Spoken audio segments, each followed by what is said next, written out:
back in at work tomorrow, obviously still doing night duties, but on Wednesday I'm taking Deb away.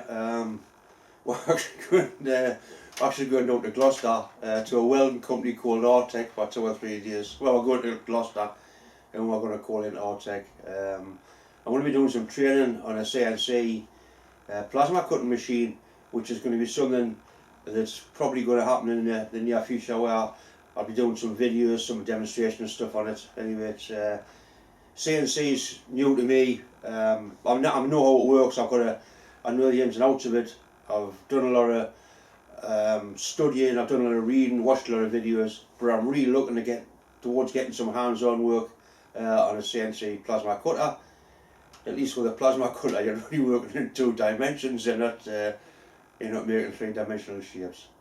Anyway, it should be interesting few days, and I'm sure Dave will find it interesting as well. This is as far as I got with it last weekend. I managed to get the cylinder head off.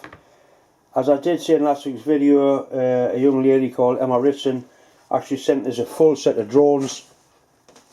It's actually a full build sheet for the engine, so I should have no problems at all in finishing it off. I've blown up 1 or 2 parts of the drawings. These are the actual valves. I'm going to make them first. I've got some silver steel I can use for them. You can see some of the parts already here. That's the rocker arm there, which is that bit. That's that bit. So that's quite a lot of it basically already done. So I've got the 2 valves to make, the valve springs, little valve guides. But before I make anything, I'm going to try and take some over the part and have a look inside it, see what sort of condition the piston's in.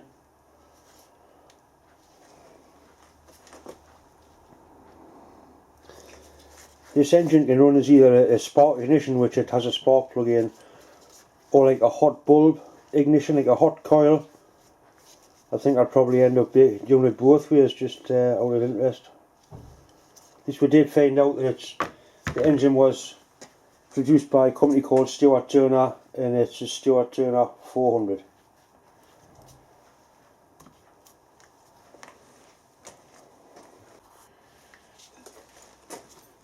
It's a split big end design, but it's got a solid bush in the centre. There is a little bit of play on it. These are bound to be an imperial size, but in the 8mm spanner seems to fit. I can't do a great lot with that hand, but saying that, you've got to be thankful for what you've got, because there's an awful lot of people worse off than me.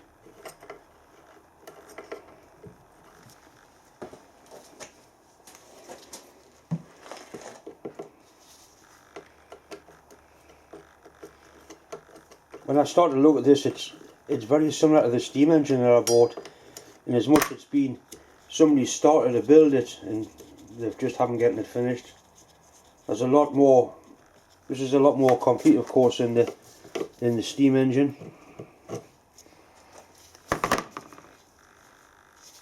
It's quite a nice bolt. It's a handmade bolt.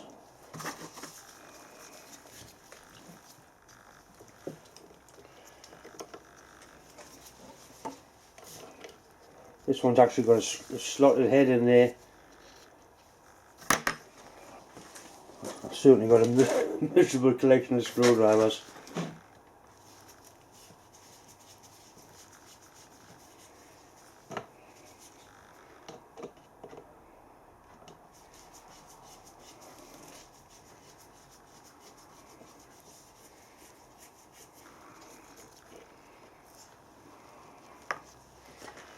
Right, so there's a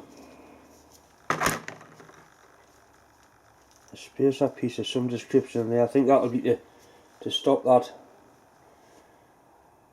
big end brass from turning in the rod.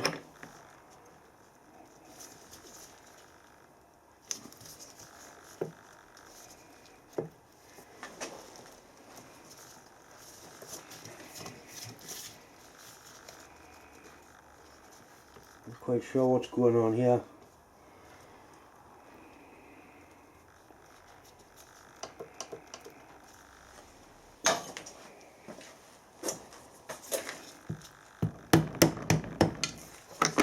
Yeah, there's another one there. There's a locking pin there which stops the bearing from spinning in here.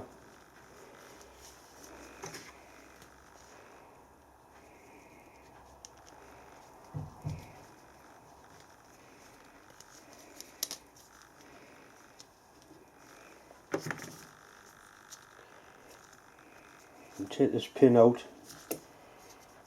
Looks like a taper pin.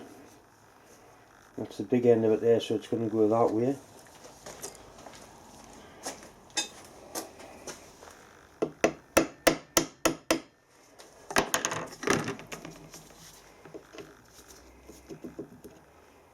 Yep, taper pin.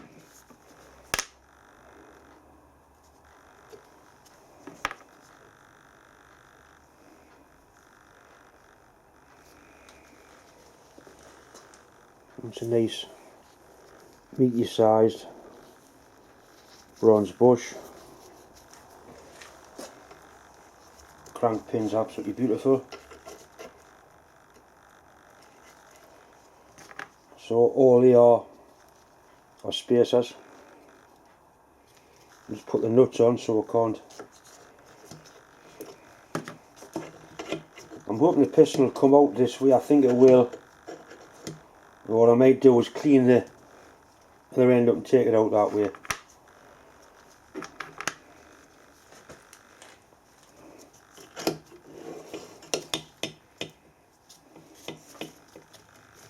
I'm going to bolt this back on just so I can't lose any of the parts, or at least keep the parts in the position they were when it was initially assembled. Don't you just hate gloves? But saying that, they can do brain operations with gloves on, so I'm sure I can put a big end back together.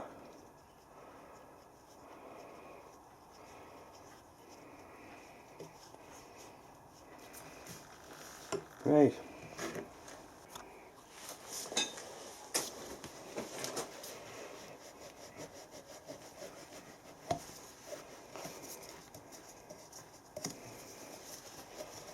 Piston should go out, come out that way. There is a little bit of crap in there. All it is hard oil. It's nothing nasty.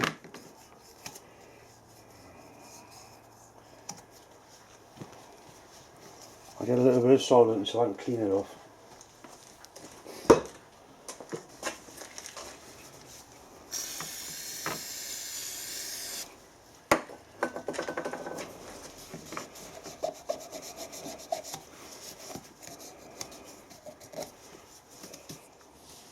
Hopefully you can see down there a bit better. It really is in good condition.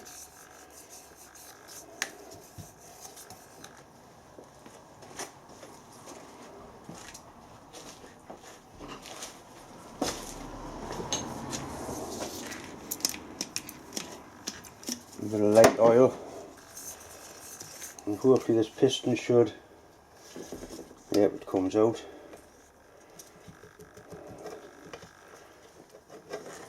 Right, it won't come out. I have to take the big end cap off. It's actually catching on the oiler part of the big end. So what I do need to do is make sure there's some marks on this. This is hard with one hand.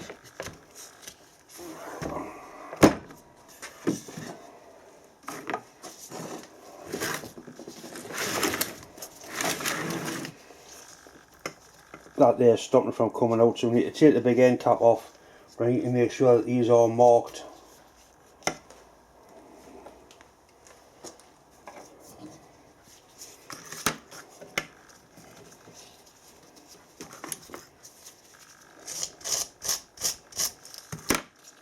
It won't come out the bottom, I've tried. It doesn't appear to have any markings on there.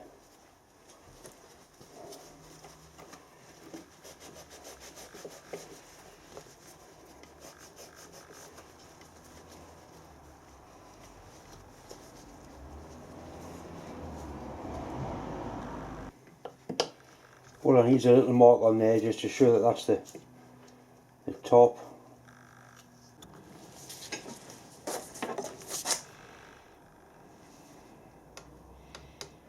That's all it takes, one little tiny mark.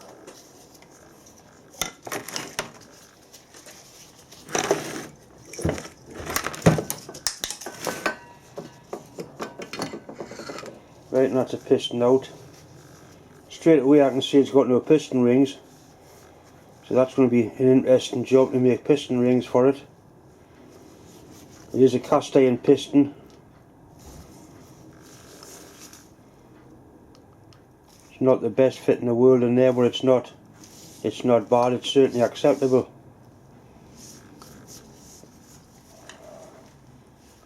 Nice the way the conrod's been a casting or a forging.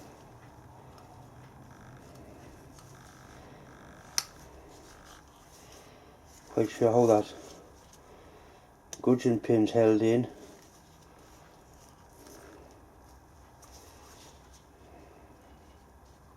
It's not held in. So the gudgeon pin obviously is free to move.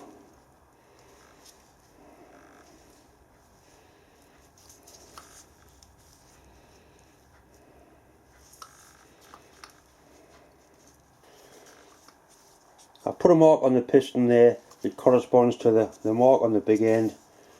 So should it take out the gudgeon pin, which only goes one way by the look of it. Right, so that's a gudgeon pin out.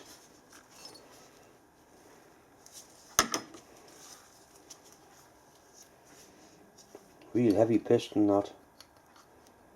And that's not the best fit in there. I'll probably end up making a new gudgeon pin, but there again it's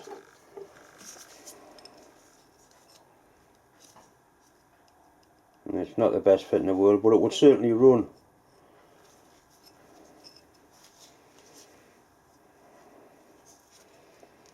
The hole's not exactly in the middle of there, but I don't think it'll make a great lot of difference. Put some markings on here.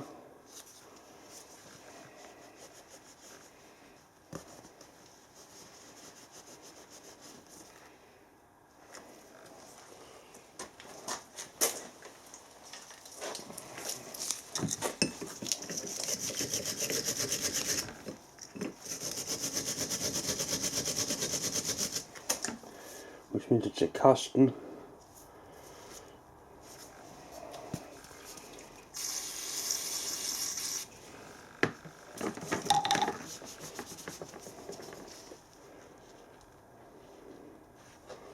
Not quite sure what that says. The camera will probably pick it up better than my eyes. But that's quite a nice connecting rod that will polish up really nicely.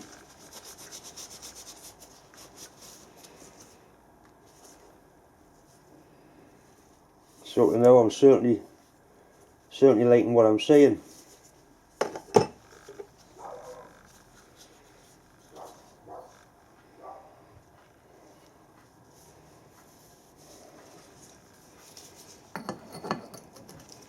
Piston's a real good fit in the ball.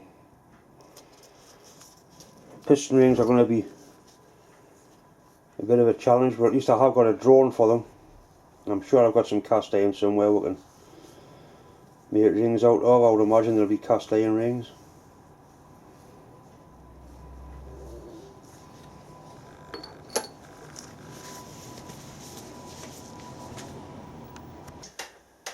Hopefully next week I'll get off the tablets, I'll be able to get back into the workshop, get one or two parts made for this little engine.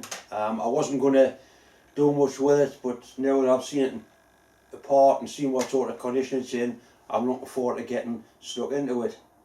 As usual, it's just time to say thanks for watching, thanks for subscribing, And as always, a massive thanks for all the well wishes and kind words that are coming in. And the amount of well wishes I've had on Facebook has been absolutely fantastic. Anyway, thanks very much. It really is much appreciated.